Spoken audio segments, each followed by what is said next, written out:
ಕಾಂಗ್ರೆಸ್ನಲ್ಲಿ ಒಂದ್ ಕಡೆ ಸಿಎಂ ಕಲಹ, ಸಿಎಂ ಕುರ್ಚಿಗೆ ಸಂಬಂಧಪಟ್ಟಂತೆ ಕಲಹಗಳು ಏರ್ಪಟ್ಟಿದ್ದಂತ ಹೊತ್ತಲ್ಲೇ ಕಾಂಗ್ರೆಸ್ ಈಗ ಮತ್ತೊಂದು ಚುನಾವಣೆಗೆ ಸಿದ್ಧತೆ ಮಾಡಿಕೊಳ್ತಾ ಇದೆ. ಅದೇ ಜಿಬಿಎ ಚುನಾವಣೆಗೆ ಸಿದ್ಧತೆಗಳು ಆಗ್ತಾ ಇದೆಯಂತ.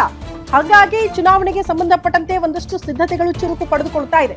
ಕುರ್ಚಿ ಫೈಟ್ ಮಧ್ಯೆ ಜಿಬಿಎ ಎಲೆಕ್ಷನ್ಗೆ ಕಾಂಗ್ರೆಸ್ ಸಿದ್ಧತೆ.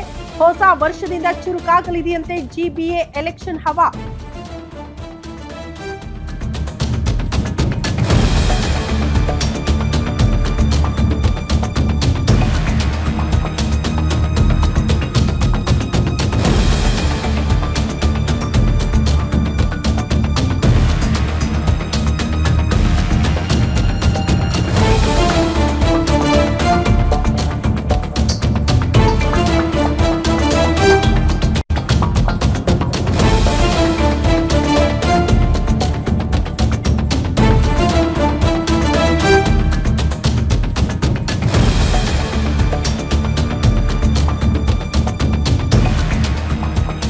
ಹೊಸ ವರ್ಷದಿಂದ ಚುರುಕಾಗಲಿದೆ ಜಿಬಿಎ ಎಲೆಕ್ಷನ್ ಹವಾ. ಕಾಂಗ್ರೆಸ್ನಲ್ಲಿ ಸಿಎಂ ಕುರ್ಚಿ ಫೈಟ್ ಮಧ್ಯೆ ಇದೇ ಚುನಾವಣೆಗೆ ಸಿದ್ಧತೆ.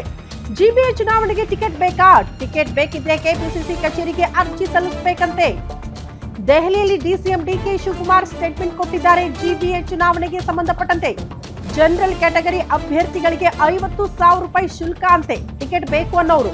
ಎಸ್ಸಿ ಎಸ್ಟಿ ಅಭ್ಯರ್ಥಿಗಳಿಗೆ ₹25 ಶುಲ್ಕ ನಿಗದಿ ಮಾಡಲಾಗಿದೆ ಅನ್ನೋದ್ರ ಬಗ್ಗೆ ಮಾಹಿತಿ ಸಿಗ್ತಾ ಇದೆ. ಅದನ್ನ ಸ್ವತಃ ಡಿಸಿಎಂ ಡಿಕೆ ಶಿವಕುಮಾರ್ ಅವರೇ ಕ್ಲಾರಿಟಿ ಕೊಟ್ಟಿದ್ದಾರೆ.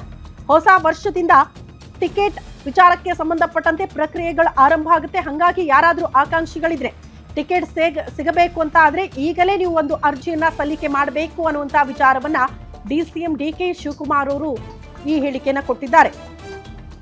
ಅಲ್ಲಿಗೆ ಕಾಂಗ್ರೆಸ್ ಪಾಳ್ಯದಲ್ಲಿ ಸಿಎಂ ಕುರ್ಚಿ ಕದನದ ಮಧ್ಯದಲ್ಲೇ ಒಂದು ಚುನಾವಣೆಗೆ ಸಿದ್ಧತೆಗಳು ಭರದಿಂದ ಆಗ್ತಾ ಇದೆ. ಪ್ರಮುಖವಾಗಿ ಕಾಂಗ್ರೆಸ್ ಕೂಡ ಬಹಳ ಪ್ರತಿಷ್ಠೆಯಾಗಿ ತೆಗೆದುಕೊಂಡಿದೆ ಜಿಬಿಎ ಎಲೆಕ್ಷನ್ ಅನ್ನ.